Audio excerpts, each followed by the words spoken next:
Good evening, all. I'm Dr. Soumya, National Chief Program Coordinator, Organization for Food Safety Solution and Awareness. This is the 17th national webinar organized by OFSSA on the head note Food Safety for Children. And today's webinar is jointly coordinated by coordinators from the state of Karnataka, Tamil Nadu, and Kerala. And in today's webinar, Sri Venkateswara School Tripunithura is associating with us in the participation. I am very glad to welcome all of you into this webinar.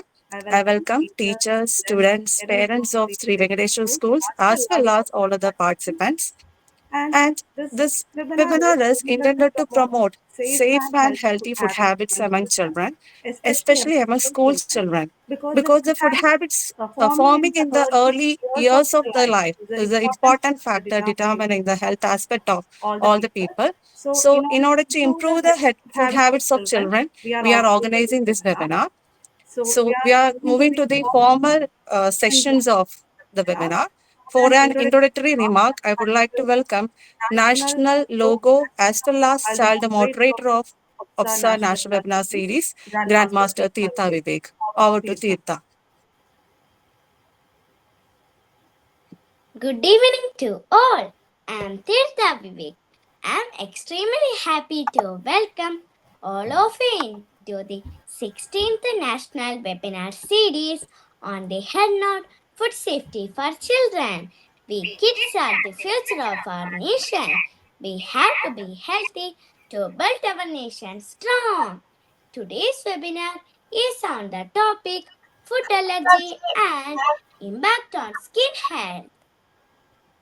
Chief guest for today's webinar, respected MLA Sri K. Babu. And resource person for today's webinar, Dr. Jyoti Satyadevi from the Tripuntra. I also welcome teachers, students, principal from Sri Venkateswara High School, Tripuntra. Let's seek the blessings of that supreme power. I invite Haridat Krishna for the prayer song. Over to Haridat. അമ്മയ്ക്കും അച്ഛനും ആദ്യ പ്രണാമം, ആചാര്യന്മാർക്കോ സൂര്യപ്രണാമം, ചങ്ങാതിമാർക്കും മറ്റുള്ളവർക്കൊക്കെയും മംഗളം നിറയുന്ന സ്നേഹപ്രണാമം, സർവശിഷ്ടാമാം ജഗദീശ പ്രണാമം. അമ്മയ്ക്കും അച്ഛനും ആദ്യ പ്രണാമം, ആചാര്യന്മാർക്കോ സൂര്യപ്രണാമം. മാനവജന്മ പിറവിക്കു നന്ദി, അക്ഷരപ്പൂവിലെ തേരിനു നന്ദി, മോഹങ്ങൾ തിരിനീട്ടും പുലരിക്കു നന്ദി, സ്നേഹാലയമാമി പാരിനു നന്ദി. അമ്മയ്ക്കും അച്ഛനും ആദ്യ പ്രണാമം, ആചാര്യന്മാർക്കോ സൂര്യപ്രണാമം. Thank you, Haridat Krishnan, for prayer song, and thank you, Tirtha Vivek, for the introductory remark. OFSSA National Webinar Brochure 17 is released by respected MLA Tripunithura Sri K. Babu. At present, he is attending an official meeting, so he will not be joining with us at this time. We express our sincere gratitude towards MLA Sri K. Babu for releasing the brochure and extending cooperation towards our national webinar series. Now we are directly moving to the webinar session on impact of food allergy on skin. The skin is the most important as well as the largest organ of human body. All unhealthy food habits and food allergies have direct and immediate impact on our skin health. Today we have one of the most eminent dermatologists and cosmetologists, Dr. Jyoti Satyadevi, who has more than 23 years of experience in this field. OFSSA is very much delighted to welcome Dr. Jyoti Satyadevi from Devi Nursing Home, Devi Hospital, Tripunithura, to provide more insight about the skin health and food allergy. Over to you, Doctor. Thank you, Dr. Soumya. I'm very happy to get this opportunity to give this talk to you all.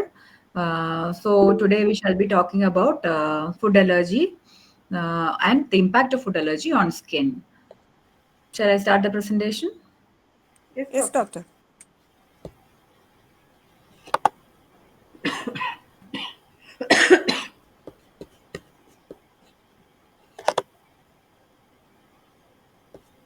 Is the presentation visible to all? Yes, doctor. Okay. So I'm Dr. Jyoti. I'm working as a dermatologist at the Devi Hospital, Tripura. And today's topic is the impact of food allergy on our skin health. So children, do you all eat food that is good for your skin? So food is something which is Excuse me, essential. doctor, one Ah, second. yes. Could you please give the screen sharing in full screen mode? Uh, You I'll can see. go to the slideshow. Yeah, from beginning I'll start it. Yes. Yes. Yes. You have to give the slideshow, I think. Yeah, from beginning. Send it. I think I have to go back from beginning. No, yes, it's Will- working, doctor. It's working, no? It's fine now. Yeah. Okay. I think it's done. So, do you all eat food that is good for your skin? Huh? So, food is something which is essential for our life. But the constituents of food, they can be helpful, useful, or harmful to us. So, what are the functions of our skin? As we all know, skin is the largest external organ of the body, accounts for 16 to 20% of the total body weight. Skin has a lot of functions. Most important are one is the barrier function. It acts as the permeability barrier. It determines the flow of water and electrolytes to and fro. Then UV radiation. It acts as a barrier to ultraviolet radiation. We all know about the pigment melanin, which gives color to our skin. So melanin and other proteins present in the skin, they help minimizes the effect of ultraviolet radiation on our skin. It also acts as a mechanical barrier, that is the elastic skin.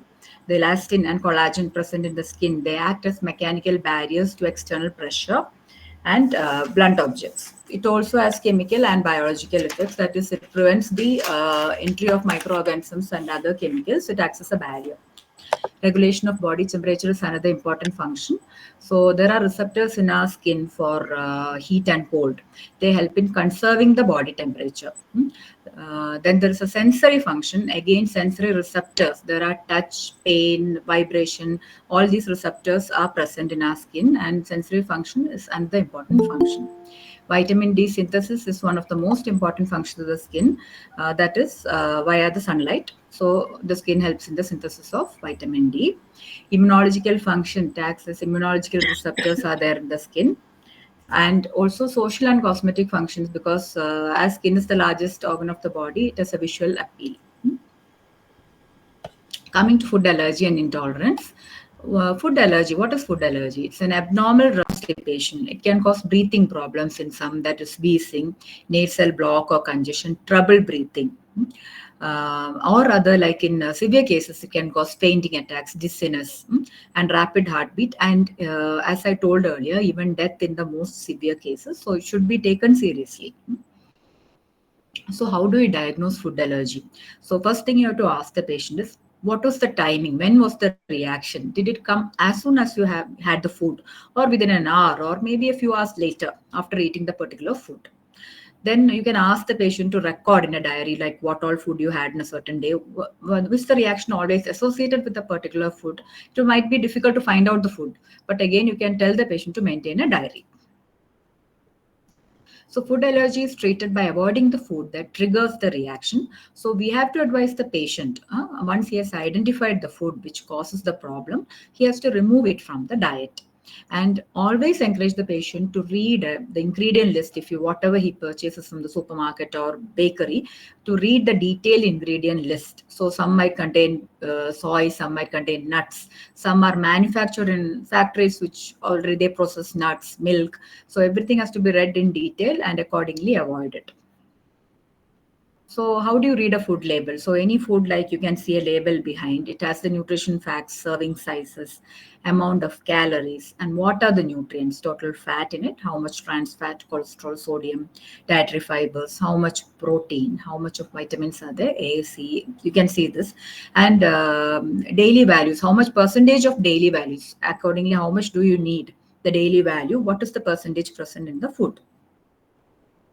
So this is actually complicated. This thing like effective food allergen management is not very easy. It starts from the processing stage and even the ingredient receiving, storage and handling stage.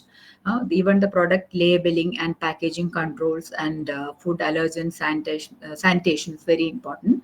The detection of the allergen, the validation, and even training the people, and the hazard identification, if the product development, and the ingredient supply chain management. All these levels, actually, the food allergen management, at all these levels, you have to be very careful.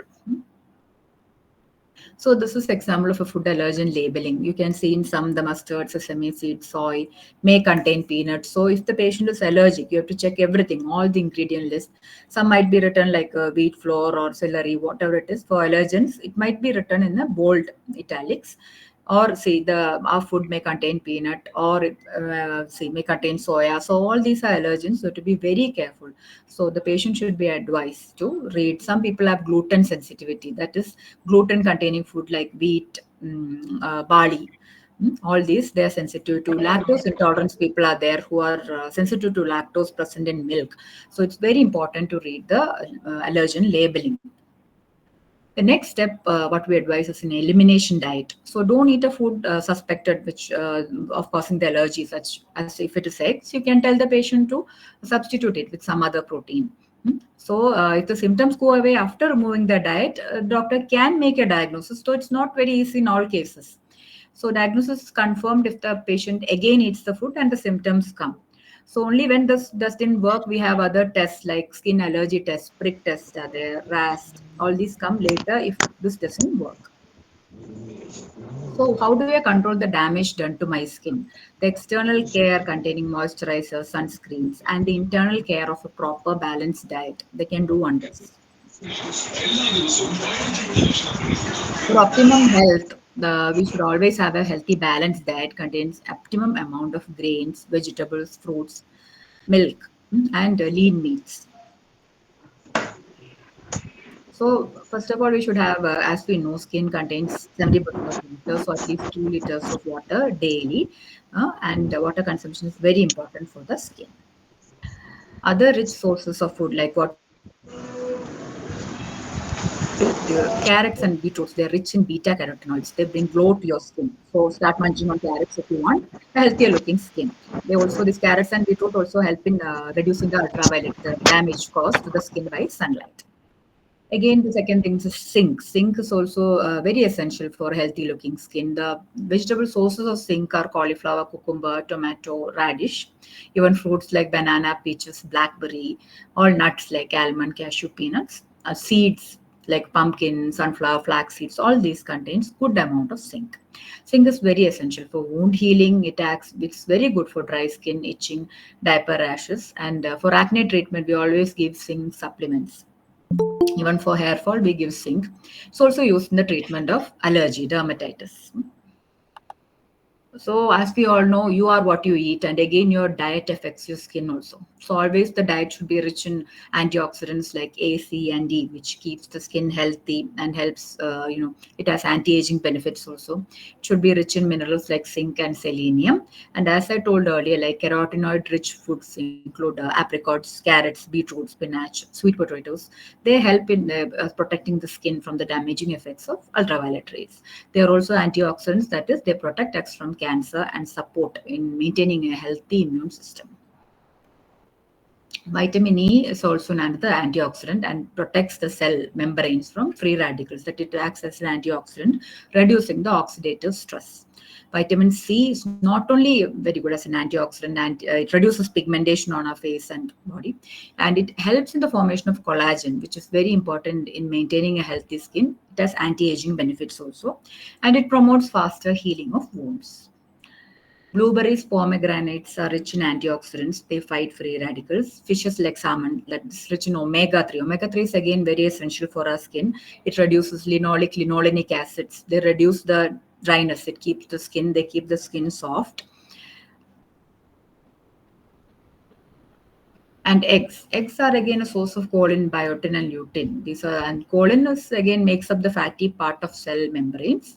Biotin, as we know, we give it regularly in hair fall and it's basis of skin, hair, and nail health, and aids in the utilization of other proteins. Lutein helps in preserving the elasticity of our skin. So healthy diet again equals a glowing skin. So our diet should contain, good amount of nuts, sunflower seeds, soybeans, healthy salads like cucumber, carrot, fruits like avocados, fatty fish like they are rich in omega 3, small amount of dark chocolate, and green tea again. It has good antioxidant properties. So thank you all.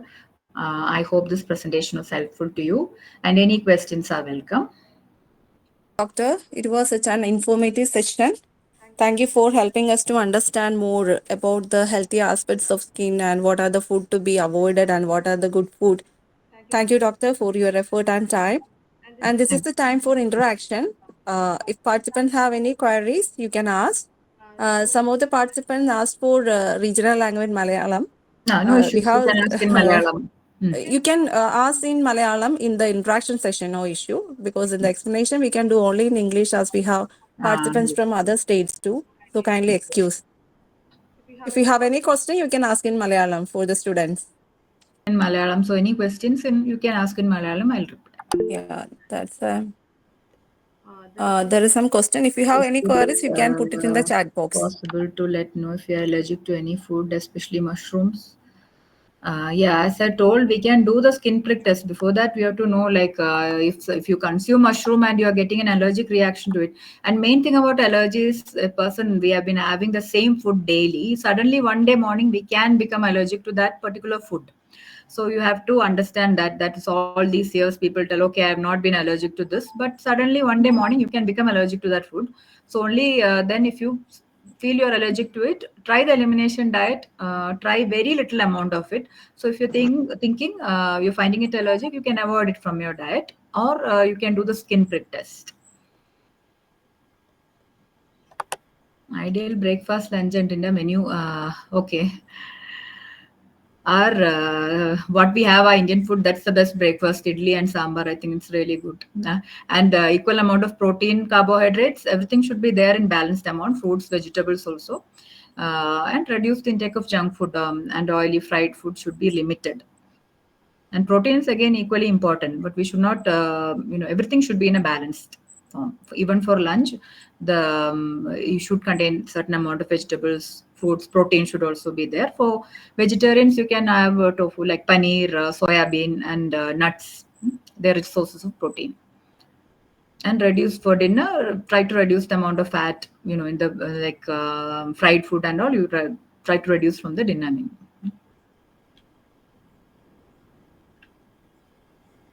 Anything else?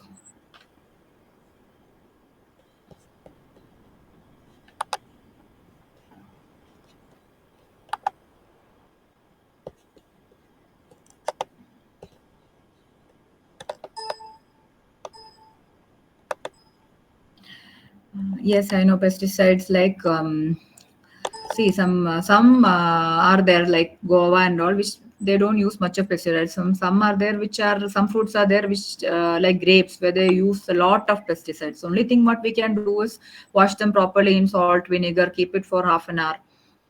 Then only you should consume the whatever fruits or vegetables should be consumed only after washing, thoroughly washing them. And raw stuff, like better to use like boiled vegetables now. Sir, over. Okay, thank you, Doctor, once again for your effort and time you spent for OFSSA National Webinar as well as for helping these kids. Thank you so much, Doctor. Thank you, Dr. Soumya. It's been a very nice session actually, and even the questions were. Thank you for giving me the opportunity. Okay, Doctor, thank you. Before winding up the webinar, let me give you some idea, all the students and teachers and parents. So I would like to present some insight about that. So let me move to that. I will take two to 3 minutes for the benefit of teachers and students. This is the response of 50 registered students of English school. So as per this, 16% of students are not aware about impact of unhealthy food habits. But we are happy that a remarkable choice is that 84% are aware about the health impact of unhealthy food habits. So, what is our recommendation is that we have to provide more insights and campaigns related to the food habits and importance of food habits among students. I'm not one the students are having the junk food, and we have provided some options also. Based on that, this is the result we got. Out of the total participants or registered participants, 34% are consuming junk food weekly, and 14% is consuming junk food once in 2 weeks. So this is the frequency of their consumption. We want that 22.5% is not consuming junk food. That's a good knowledge for us. That is good.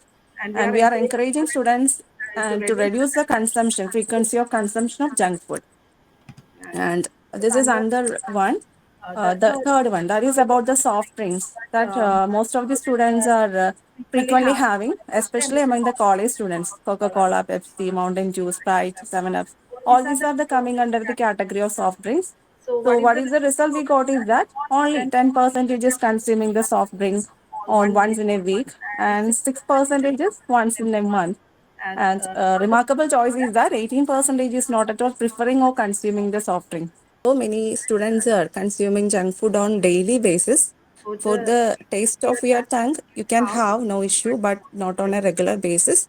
The image itself showing what are the junk food and how it is affecting your different body part, heart. This is about the session. And thank you, doctor, once again for your patient listening and for your contribution. OFSSA is taking this initiative only with the help of every committed doctors. We are organized this much webinars only with the help of the doctors. They Yeah, are Soumya, actually see, contributed like toward these junk, sessions. excuse me. Once again, thank you, doctor. Yeah, thank you, Soumya. I welcome Ashwini from Sri Venkateshwara School for a vote of thanks. Over to Ashwini. Good evening, all. As all good things come to an end in life, so is the webinar. On behalf of Sri Venkateshwara High School, Tripunithra, I take this opportunity to propose vote of thanks to those who have directly and indirectly contributed to this function. Organized by Organization for Food Safety Solutions and Awareness in association with Sri Venkateshwara High School, Tripunithra. At the outset, I thank our resource person, Dr. Jyoti Satyadevi, MBBS DDVL, Senior Consultant Dermatologist, Devi Hospital, Tripunithra. Ma'am, we are really enlightened with your knowledge and presence. We are thankful to our Honorable Chief Guest, respected MLA Sri K. Babu sir. I would like to thank our Principal J. Renuga ma'am for his enthusiastic support. A special thanks to the Organization for Food Safety Solutions and Awareness, and the teaching and non-teaching staffs of our school. Our heartfelt thanks to our students and parents. With these warm words and a kind message, we move to the end of today's webinar. Thank you all. Ashwini. And I would like to express our sincere thanks to Sri Venkateshwara School Management, respected headmistress Srimati Renuka J, teacher coordinator Vijay Lakshmi, and all teachers and parents and students joined in this webinar. And also, I would like to thank each and everyone joined in this webinar. I would like to thank all OFSSA national and state leaders, coordinators of OFSSA national webinar from state of Karnataka, Sujita Srikan, and from state of Tamil Nadu, Praveshiga, and from Kerala, Mausmi Dev, for their continuous effort to coordinate all these webinars. So we are happy to announce that our next national webinar rating will be on 27th of this month, Saturday evening, 7:30. I welcome all of you into that, and I extending our sincere gratitude, and I expecting your continuous support and participation in upcoming webinars. Once again, thank you all. Thank you, doctor. Thank you all. Thank you.